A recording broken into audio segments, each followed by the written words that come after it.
But as I always say, contracts don't define relationships. Of Canelo, the way he dissects fighters, why a knockout? Mainly because Let me tell you something. In the world of boxing, there are fights that happen inside the ring, and then there are the real fights. The ones that happen behind closed doors, in boardrooms, in bank vaults, in private conversations that nobody is supposed to hear. And right now, one of those real fights is playing out in public, and it is bigger than anything Floyd Mayweather has ever faced with gloves on.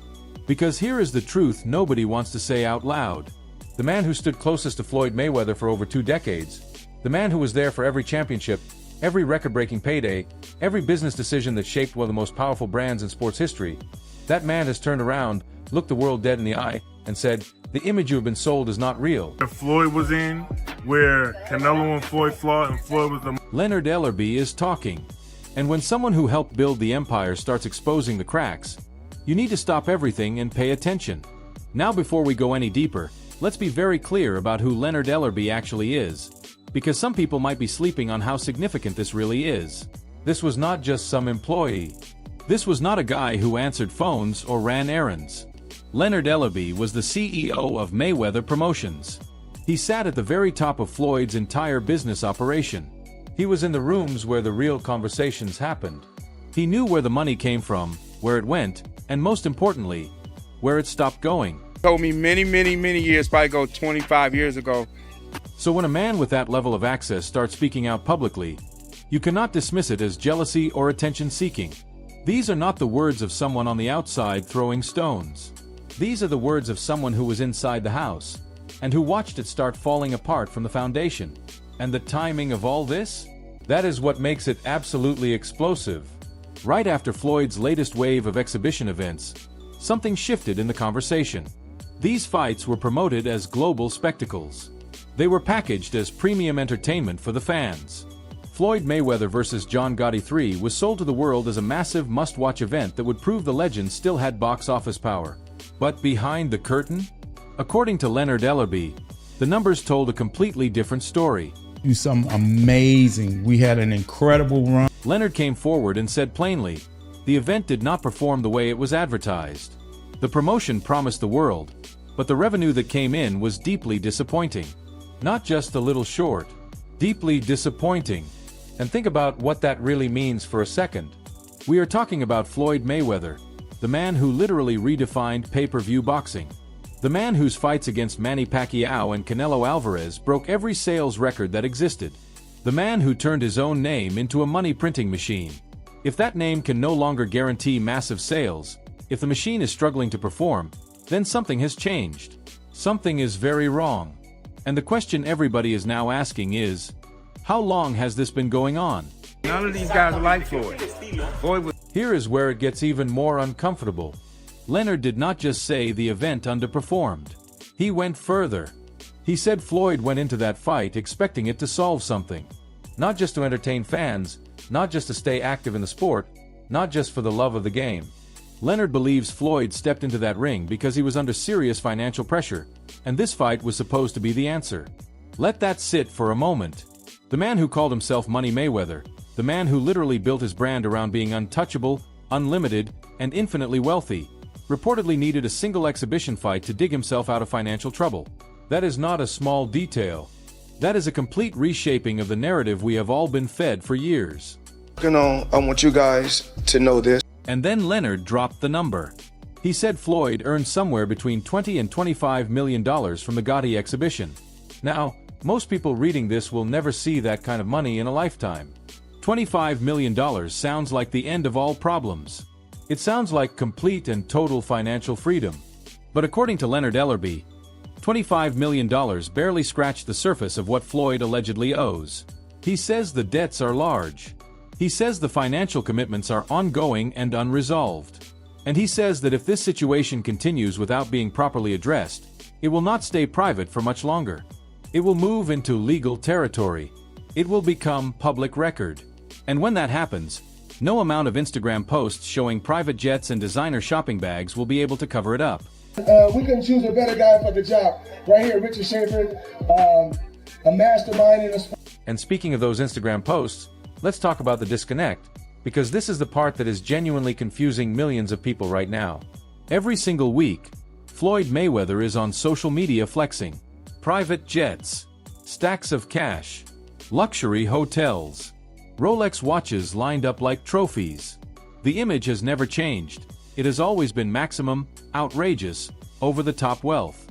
And it works because his followers eat it up every time. So how do you reconcile that image with what Leonard is describing? How does a man who is allegedly swimming in debt still manage to look like the richest person on the planet? That is the tension that has fans completely divided right now. Half of them are defending Floyd, calling Leonard a bitter ex-partner who is trying to tear down a legend. The other half are asking, if everything is fine, why does Leonard know so many specific details? Why does he... Yeah, Tank is not signed to Mayweather Promotions. Okay. He's not signed to Mayweather. People close to the situation have been answering that last question, and the answer is not flattering for Floyd. They say Leonard did not go public out of nowhere. They say there were years of tension building behind the scenes. Years of Leonard quietly managing problems, absorbing pressure, protecting the public image of Mayweather Promotions, all while carrying knowledge of things that were never meant to reach public ears. According to these sources, Leonard was not just a business partner. He was a fixer. He was the person who held things together when they were starting to fall apart. And for a long time, he did that job without ever asking for public recognition or breaking trust. But eventually, something changed. Something happened that made staying silent no longer feel like an option. And when a loyal partner of that many years decided... End of the day, Tank's... Now let's add another layer to this story, because it gets deeper.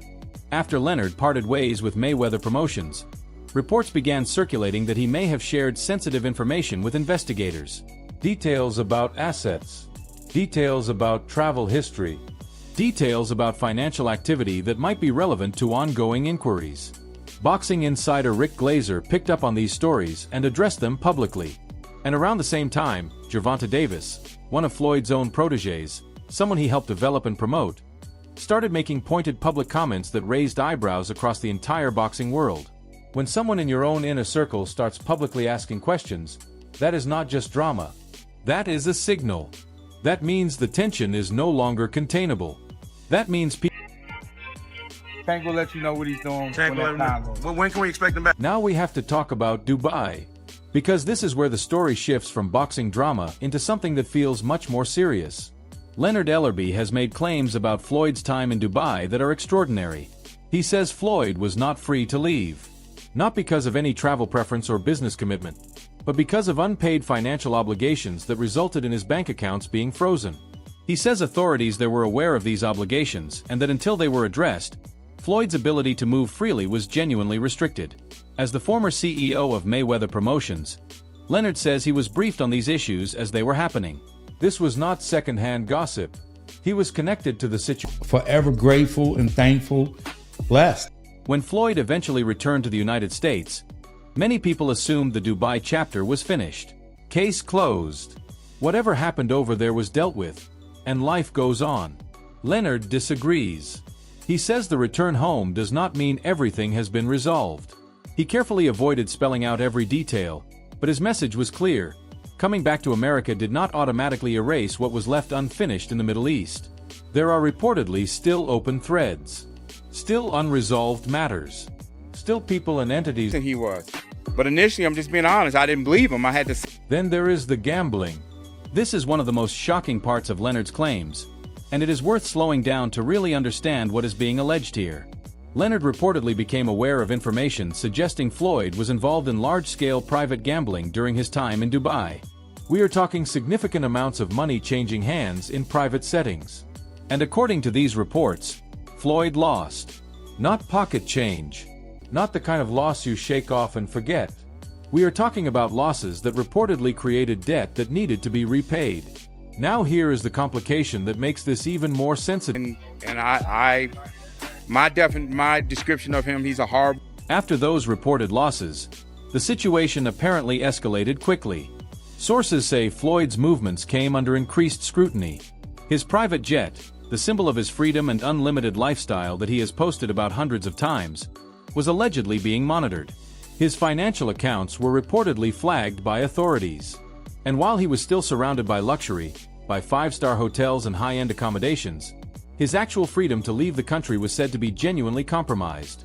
Think about the irony of that image. Well, let's talk about one of your fighters, Gervonta Tank Davis. Let us talk about the numbers that are circulating, because even by Floyd's standards, these figures are staggering. Financial insiders with knowledge of the situation have suggested the total debt could reach into the hundreds of millions of dollars. Not millions. Hundreds of millions. There are reports of significant monthly obligations just to manage the interest and ongoing financial commitments. And what makes it worse, according to critics who have followed this closely, is that instead of scaling back his lifestyle when the pressure started building, Floyd reportedly kept spending at the same extraordinary rate. Which means the gap between what is coming in and what is going out was getting wider, not narrower. And I truly believe it's going to be a great event. But I really want the people to focus on the undercard. We have so Dubai is not known for being patient with financial delinquency. The financial enforcement systems there are strict, and the consequences for unpaid obligations can be swift and serious. Travel restrictions, legal proceedings, asset freezes. These are real tools that authorities there use, and they use them without hesitation. But here is something that struck a lot of people watching this story unfold. As serious as these allegations were, as significant as it is for a global sports icon to allegedly be stuck in a foreign country over unpaid debts, the major news outlets were almost completely silent. The biggest sports networks, the mainstream media, the major boxing publications. Barely a whisper. And that silence made people even more suspicious. Because when the media goes quiet on something this big, people naturally assume it is not because the story is not real. They assume it is because the story is too real. Contracts don't define relations. Gervonta Davis, meanwhile, was not keeping quiet. Davis, who Floyd helped launch into superstardom, went public with comments suggesting Floyd's situation in Dubai was directly connected to financial issues. He mentioned other controversies, raised questions publicly, and by doing so added another devastating layer of credibility to what Leonard Ellerbe was already saying. When your protege, someone who owes a significant part of his career to you, stands in front of the world and suggests your financial situation is in serious trouble, that is not something you can simply we know you've been there a month. Spin your way out of. That is a wound that does not close quickly. Add that to Leonard's statements. Add the insider reports. Add the Dubai claims. Stack all of it together, and what you have is no longer just a rumor. What you have is a pattern. A consistent, overlapping pattern of people who were close to Floyd Mayweather all pointing in the same direction at the same time. Saying that he owes some people money out there for the